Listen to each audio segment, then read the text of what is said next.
شکر گزاری کا گیت، اشعیا نبی کی کتاب اس کا 12واں باب۔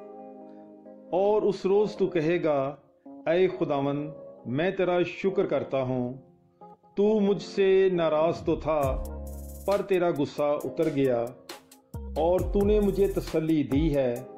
یقیناً خداوند میرا مخلص ہے، میں اطمینان سے ہوں اور نہیں ڈروں گا۔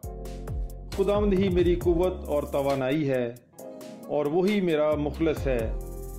تم خوش ہو کر نجات کے چشموں سے پانی بھرو گے اور اس دن تم کہو گے، خداوند کا شکر کرو، اس کے نام کو پکارو، قوموں میں اس کے کاموں کو مشہور کرو، بشارت دو کہ اس کا نام اعلیٰ ہے۔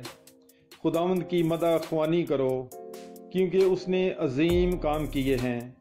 تمام زمین پر اس بات کی خبر ہو، اے صہیون کے باشندوں خوشی سے للکارو، کیونکہ تیرے درمیان اسرائیل کا قدوس عظیم ہے۔ آمین۔ پاک کلام کے پڑھے اور سنے جانے پر خداوند کی برکت ہو، خدا کا شکر ہو۔ Bible is life. God bless you.